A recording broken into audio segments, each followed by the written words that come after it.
నమస్కారం ETV news కి స్వాగతం ముందుగా ముఖ్యాంశాలు నిరుద్యోగ యువతకు ఉపాధి లక్ష్యంగా కేంద్రం అడుగులు భారత నైపుణ్య శిక్షణా సంస్థకు నేడు శ్రీకారం చుట్టనున్న ప్రధాని మోదీ దిల్సుఖ్ నగర్ జంట పేరుళ్ల కేసు దోషులకు నేడు శిక్షలు ఖరారు మరణ శిక్ష విధించాలని ప్రత్యేక న్యాయస్థానాన్ని కోరనున్న ఎన్ఐఏ నయీం ముఠా అరాచకాలపై నేడు తెలంగాణ శాసనసభలో చర్చ శాంతి భద్రతల పరిరక్షణకు తీసుకున్న చర్యలు వివరించనున్న తెరాస సర్కార్ సేవా పన్ను నుంచి మినహాయించాలని చిట్ ఫండ్ సంస్థల డిమాండ్ త్వరలో ప్రధాని ఆర్థిక మంత్రుల్ని కలవాలని నిర్ణయం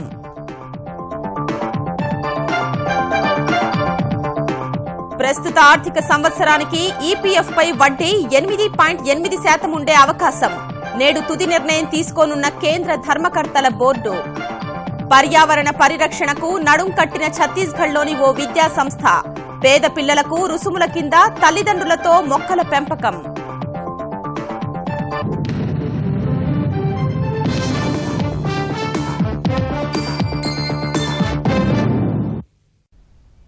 నిరుద్యోగ యువతకు ఉపాధి కల్పించడమే లక్ష్యంగా వారిలో నైపుణ్యాలు పెంపొందించడంపై ప్రత్యేక దృష్టి పెట్టిన కేంద్ర ప్రభుత్వం ఆ దిశగా నేడు మరికొన్ని కీలక చర్యలు చేపట్టనుంది నైపుణ్యాభివృద్దికి సంబంధించిన వేర్వేరు కార్యక్రమాల్ని ఉత్తరప్రదేశ్లోని కాన్పూర్లో ప్రారంభించనున్న ప్రధాని నరేంద్ర మోదీ భారత నైపుణ్య శిక్షణా సంస్థకు శంకుస్థాపన చేయనున్నారు యువతకు నైపుణ్యాభివృద్ది శిక్షణ ఇచ్చేందుకు దేశంలోని ప్రతి జిల్లాలో నెలకొల్పదల్చిన కౌశల్ కేంద్రాల్లో 31 కేంద్రాలతో పాటు కౌశల్ మహోత్సవ్ పేరిట ఏర్పాటు చేసిన ప్రదర్శనను మోదీ ప్రారంభించనున్నారు ఇదే వేదికపై జాతీయ అప్రెంటిస్షిప్ ప్రోత్సాహక కార్యక్రమం ప్రారంభం కానుంది 1,00,000 మంది యువతకు నైపుణ్యాభివృద్ది శిక్షణ ఇవ్వడమే లక్ష్యంగా కాన్పూర్లోని తోళ్లు వస్త్ర పరిశ్రమతో కేంద్ర నైపుణ్యాభివృద్ది శాఖ వ్యూహాత్మక భాగస్వామ్యం కుదుర్చుకోనుంది మాల్వేర్ నుంచి కంప్యూటర్లు చరవాణులకు రక్షణ కల్పించే కవచాన్ని కేంద్ర ప్రభుత్వం మరికొద్ది రోజుల్లో పూర్తి స్థాయిలో అందుబాటులోకి తీసుకురానుంది ఎంతో కాలంగా ఎదురుచూస్తున్న మాల్వేర్ బాట్నెట్ ప్రక్షాళన కేంద్రాన్ని ఈ నెల 20న లాంఛనంగా ప్రారంభించనుంది తద్వారా డిజిటల్ ఇండియాలో భాగంగా అతిపెద్ద సైబర్ భద్రతా కార్యక్రమానికి శ్రీకారం చుట్టనున్న కేంద్రం కంప్యూటర్లు చరవాణుల్లోని వైరస్లు ఇతర హానికారక సాఫ్ట్వేర్లను ఉచితంగా తొలగించనుంది మాల్వేర్ బారిన పడ్డ కంప్యూటర్లు చరవాణుల యజమానులకు ఇంటర్నెట్ సర్వీస్ ప్రొవైడర్ల ద్వారా భారతీయ కంప్యూటర్ అత్యవసర ప్రతిస్పందన బృందం సమాచారం అందిస్తుంది అలాంటి వారు బాట్నెట్ కేంద్రం నుంచి ఉచితంగా సాఫ్ట్వేర్ను డౌన్లోడ్ చేసుకుని మాల్వేర్ను తొలగించుకోవాలి ఈ నెల 26కి ఈ వ్యవస్థ పూర్తి స్థాయిలో అందుబాటులోకి వచ్చే అవకాశం ఉండగా ఆ తర్వాత కంప్యూటర్లు చరవాణుల్లో యాంటీవైరస్ సాఫ్ట్వేర్ను ఇన్స్టాల్ చేసుకోవాల్సిన అవసరం ఉండదు పెద్ద నోట్ల రద్దు తర్వాత నేరాల్లో రాటుదేలిన కేటుగాళ్లు నల్లధనాన్ని తెల్లగా మార్చే పనిలో అనేక అడ్డదారులు తొక్కుతున్నారు బెంగళూరులో తాజాగా చోటు చేసుకున్న ఉదంతం అక్రమార్కుల అతి తెలివికి అద్దం పడుతోంది డీడీలు ఉపయోగించి నల్లధనాన్ని తెల్లగా మార్చిన వైనం వెలుగు చూసింది బెంగళూరులో ఓంకార్ పరిమళ మందిర్ పేరిట ఉన్న అగరబత్తీల కంపెనీకి ఎస్ గోపాల్ డైరెక్టర్ గా వ్యవహరిస్తుండగా అతడి కుమారుడు అశ్విన్ సుంకు అదే కంపెనీలో పనిచేస్తున్నాడు ఈ నెల 15 నుంచి 18 మధ్య బసవగుండి సెంట్రల్ బ్యాంక్ శాఖలో కంపెనీ బజాజ్ ఫైనాన్స్ పేరిట 70 లక్షల రూపాయలకు డీడీ తీశారు అందుకోసం పాత నోట్లను జమ చేశారు అనంతరం ఆ డీడీల్ని రద్దు చేశారు అందుకు ప్రతిగా బ్యాంకు వారికి కొత్త నోట్లను జారీ చేసింది ఈ విధంగా వారి వద్ద ఉన్న నల్లధనాన్ని తెల్లగా మార్చుకున్నారు తాజా నిబంధనల ప్రకారం డీడీల కోసం నగదు తీసుకోవటం లేదు నేరుగా ఖాతాదారుడి ఖాతా నుంచి మాత్రమే ఆ మొత్తాన్ని ఉపసంహరించాల్సి ఉంటుంది ఈ వ్యవహారంలో అందుకు భిన్నంగా లావాదేవీలు జరిపిన తండ్రి కొడుకులతో పాటు ఇందులో బ్యాంకు మేనేజర్ పాత్ర కూడా ఉందని దర్యాప్తులో తేలగా ఆ ముగ్గురిని సీబీఐ అదుపులోకి తీసుకుంది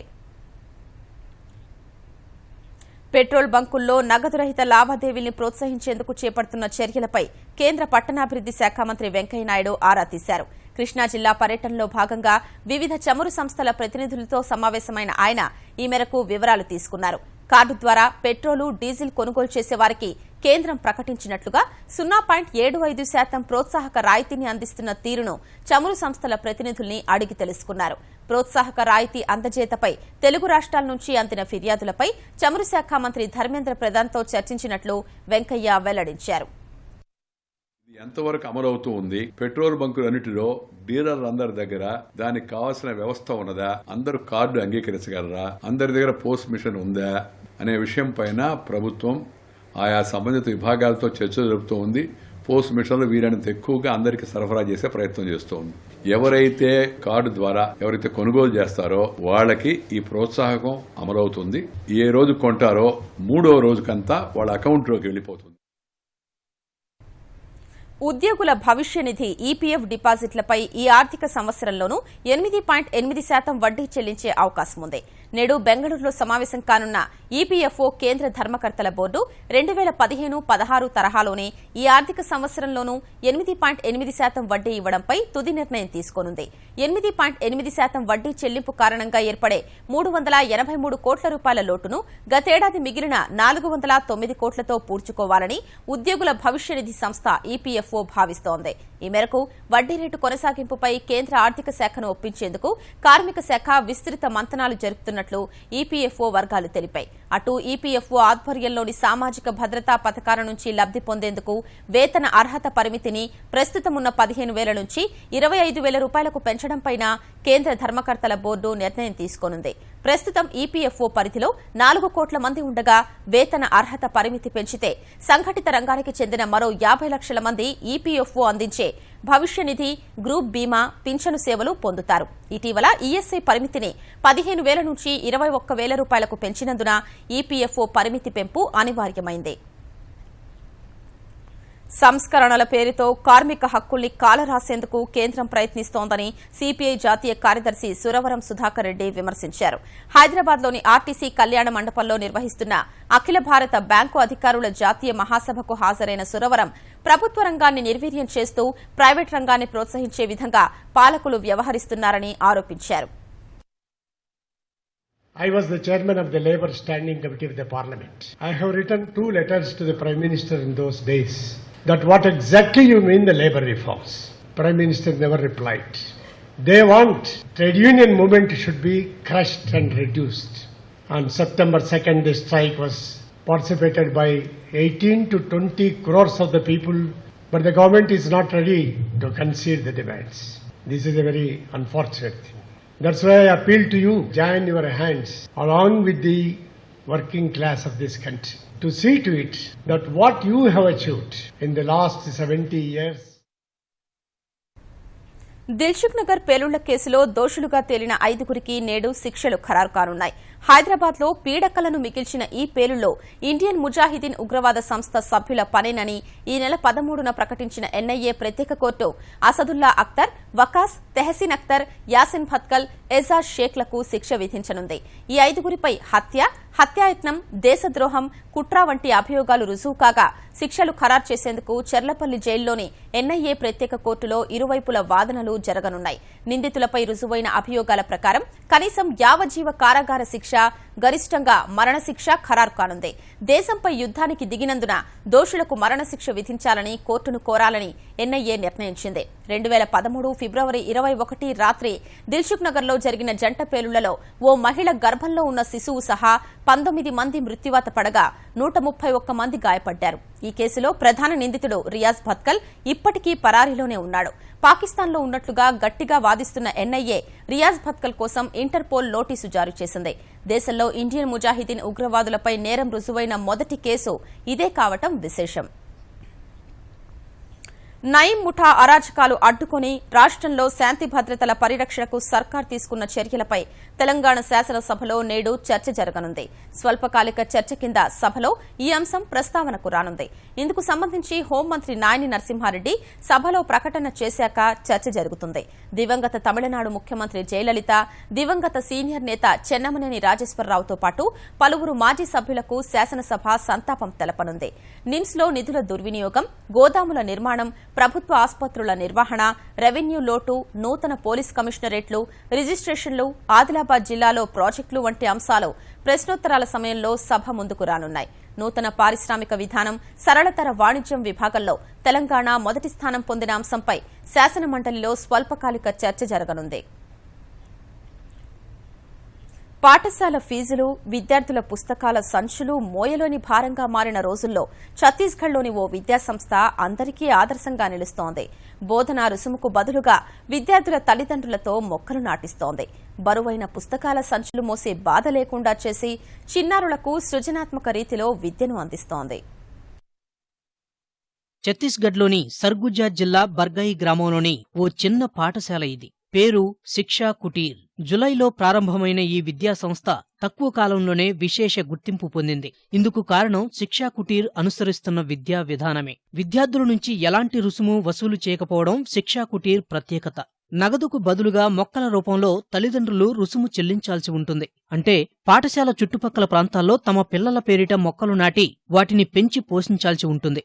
ఇలా విద్యా కుసుమాలు పరిమళింపజేస్తూ బర్గాయి గ్రామానికి హరితహారం అలంకరిస్తున్న శిక్షా కుటీర్ ఫీజులోని మరికొంత భాగం కింద తల్లిదండ్రులతో శ్రమదానం చేయిస్తోంది. పాఠశాల సమీపంలోని రహదారులకు మరమ్మతులు చేయించడం, పక్కనున్న బంజరు భూమిని బాగు చేయించి ఆట స్థలంగా మార్చడం వంటి కార్యక్రమాలు చేపడుతోంది. నిర్వహణ విషయంలో ఇంత ప్రత్యేకతను చాటుకుంటున్న శిక్షా కుటీర్ విద్యార్థుల విషయంలో అంతకన్నా ఎక్కువ శ్రద్ధ పెడుతోంది. వినూత్న పద్ధతుల్లో చిన్నారుల్ని ఆకట్టుకునేలా విద్యా బోధన చేస్తోంది. ये स्कूल मैंने शिक्षा कुटीर नाम से स्कूल रखा गया है और यहाँ इंग्लिश मीडियम से पढ़ाई हो रहा है। शिक्षा कुटीर में मैंने यहाँ प्राइवेट संस्था है रहने के लिए, लेकिन इसमें मैंने निःशुल्क बिना फीस का यहाँ बच्चों को, गरीब बच्चों को पढ़ाया जा रहा है. వారానికి 5 రోజులు మాత్రమే పనిచేసే శిక్షా కుటీర్కు మరో ప్రత్యేకత ఉంది. ఇక్కడ చదివే విద్యార్థులు రోజూ బడికి ఇంటికి మధ్య పుస్తకాల సంచులు మోయాల్సిన పనిలేదు. పుస్తకాలన్నీ బడిలోనే ఉంచేలా నిర్వాహకులు ఏర్పాటు చేశారు. कहे कि हम लोग के गांव में इंग्लिश मीडियम नहीं है, इसलिए यहाँ इंग्लिश मीडियम खोला गया ताकि बच्चे लोग कुछ इंग्लिश सीखें. यहाँ बैग लेके नहीं आते हैं क्योंकि वो बहुत वजन रहता है ना, तो बच्चे लोग नहीं ढो पाते हैं. तो फिर उनको होमवर्क कैसे देते हो? बस एक एक कॉपी में देते हैं होमवर्क और करके आते हैं. ఇన్ని ప్రత్యేకతలు కలిగిన శిక్షా కుటీర్లో తమ పిల్లల్ని చేర్పించేందుకు బర్గాయి సహా చుట్టుపక్కల గ్రామాల వారు పోటీ పడుతున్నారు. అయితే స్థలాభావం కారణంగా ఆ పాఠశాలలో ఎక్కువ మంది విద్యార్థుల్ని చేర్చుకోలేకపోతున్నారు. ప్రస్తుతం శిక్షా కుటీర్లో 34 మంది విద్యార్థులు ఉండగా వీరి తల్లిదండ్రులు దాదాపు 700 మొక్కలు నాటి వాటిని సంరక్షిస్తున్నారు. నియమాలు విలువలకు కట్టుబడి క్రమశిక్షణతో ఆర్థిక సంస్థల్ని నిర్వహిస్తే ప్రజల మన్ననలు చూరగొంటామని మార్గదర్శి ఎండీ శైలజా కిరణ్ అన్నారు. అందుకు ప్రత్యక్ష నిదర్శనం తాము నిర్వహిస్తున్న మార్గదర్శి చిట్ ఫండ్స్ సంస్థనని స్పష్టం చేశారు. తమిళనాడు తిరుచిరాపల్లిలో చిట్ ఫండ్ సంస్థల సంఘం స్వర్ణోత్సవ వేడుకల్లో శైలజా కిరణ్ కీలకోపన్యాసం చేశారు. తమిళనాడులోని తిరుచిరాపల్లిలో వ్యవస్థీకృత చిట్ ఫండ్ సంస్థల సంఘం స్వర్ణోత్సవాలు ఘనంగా జరిగాయి. తమిళనాడు, ఆంధ్రప్రదేశ్, తెలంగాణ, కర్ణాటక, కేరళ, మహారాష్ట్ర, ఢిల్లీకి చెందిన సంస్థల అధినేతలు కార్యక్రమంలో పాల్గొన్నారు. స్వర్ణోత్సవాల్లో భాగంగా చిట్ ఫండ్ సంస్థల తీరుతెన్నులు, సేవలు, మనుగడ, ప్రభుత్వ విధానాలు తదితర అంశాలపై చర్చించారు. ఈ కార్యక్రమంలో పాల్గొన్న మార్గదర్శి ఎండీ శైలజా కిరణ్ కు అపురూపమైన స్వాగతం లభించింది.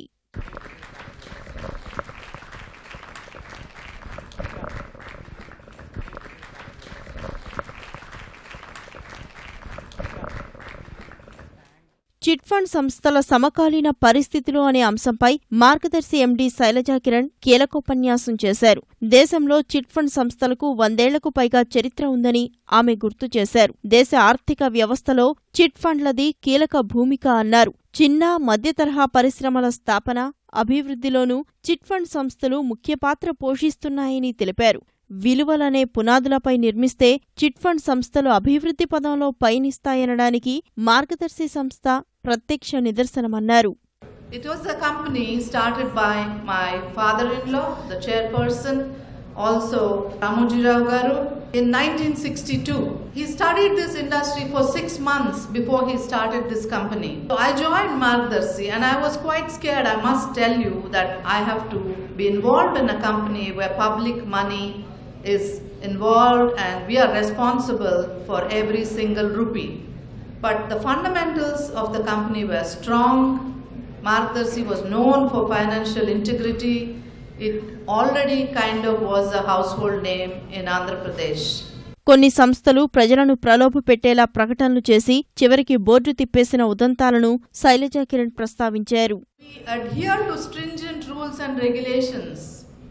I'm mentioning this because for a long-term growth and for the company to last lifetime, we need to adhere to rules, regulations that we set for ourselves. Please do not compromise on the standards and you don't lead yourself to sufferings.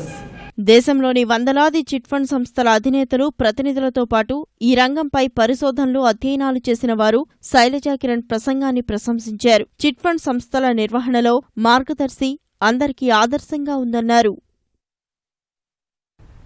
లక్షలాది మంది ఆర్థిక స్థిరత్వానికి దోహదపడుతున్న chit fund సంస్థలపై సేవా పన్ను విధించడం తగదని మార్గదర్శి MD Shailaja Kiran పేర్కొన్నారు. ఈ అంశంపై కేంద్ర ప్రభుత్వాన్ని సంప్రదించి సానుకూలమైన నిర్ణయం పొందేందుకు దేశంలోని చిట్ ఫండ్ సంస్థలు ముందుకు రావాలని పిలుపునిచ్చారు. ప్రపంచంలో ఆర్థిక సంస్థలకు సేవా పన్ను ఎక్కడా లేదని గుర్తు చేశారు. మన దేశంలో పన్ను విధించడం వల్ల ప్రజలు, చిట్ ఫండ్ సంస్థలు ఇబ్బందులు పడ్డం సహా ప్రభుత్వానికొచ్చే ఆదాయంలో కోత పడుతుందని ఈటీవీ ముఖాముఖిలో వివరించారు. జిఎస్టీని మినహాయింపు ఇవ్వాలి చిట్ ఫండ్ కంపెనీస్కి అని అంటున్నారు. ఎందువల్ల ఏమిటి?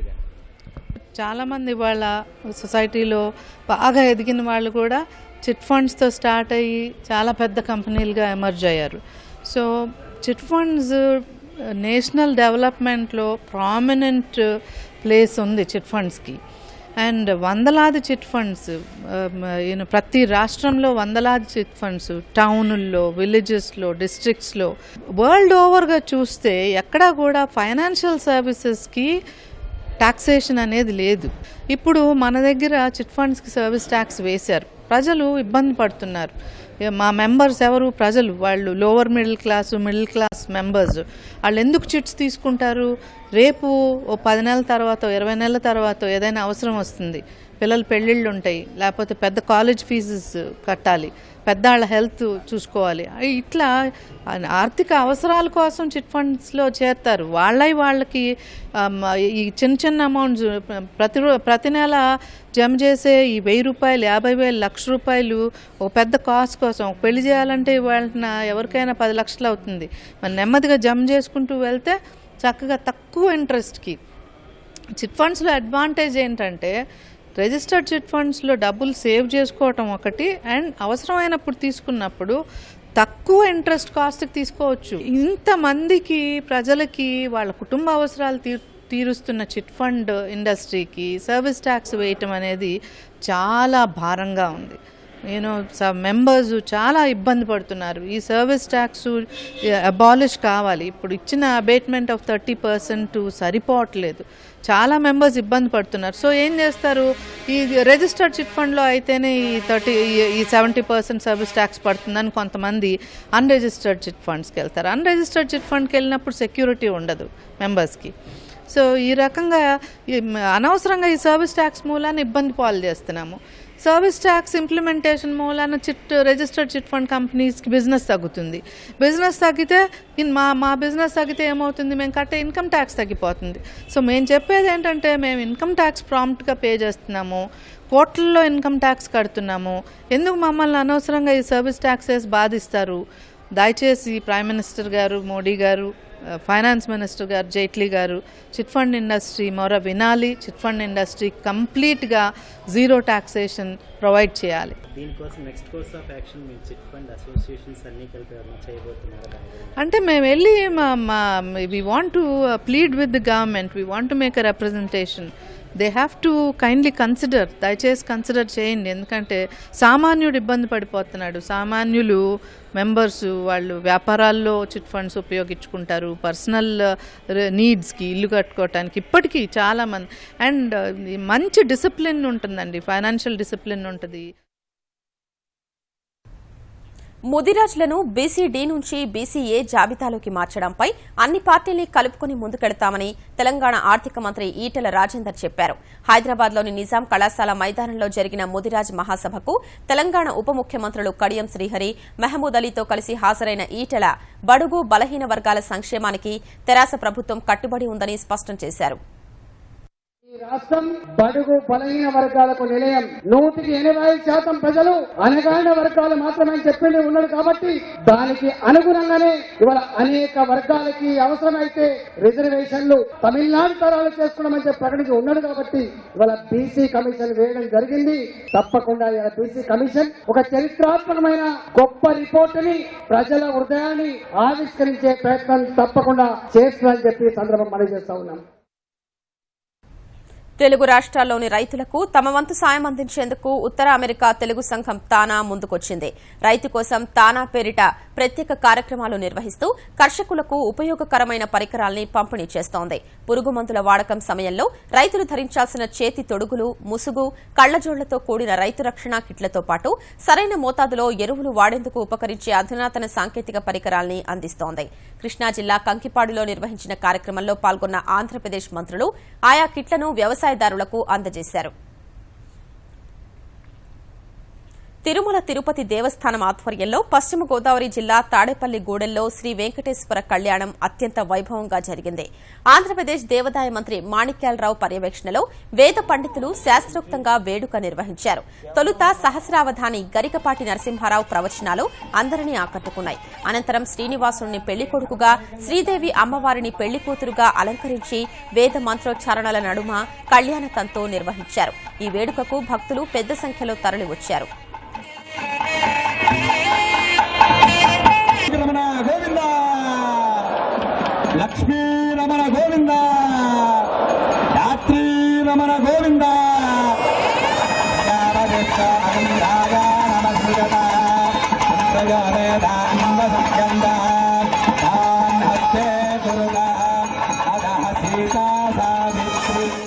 పర్యాటక స్వర్గధామం రామోజీ ఫిల్మ్ సిటీ సందర్శకులతో కిటకిటలాడుతోంది. క్రిస్మస్, నూతన సంవత్సరం ముందస్తు వేడుకల్ని పురస్కరించుకుని ఆర్ఎఫ్సీలో ఏర్పాటు చేసిన లాంగెస్ట్ వింటర్ కార్నివాల్లో సంబరాలు అంబరాన్నంటుతున్నాయి. ఈ కార్నివాల్కు తెలుగు రాష్ట్రాలు సహా వివిధ ప్రాంతాల నుంచి పెద్ద ఎత్తున పర్యాటకులు తరలివస్తున్నారు. Open ceremony, stunt show, Ramoji spirit show, birds park, rain డాన్స్లు సహా ఇంకెన్నో వింతలు, విశేషాలు చూస్తూ చిన్నారుల నుంచి పెద్దల వరకు ఉల్లాసంగా, ఉత్సాహంగా గడుపుతున్నారు.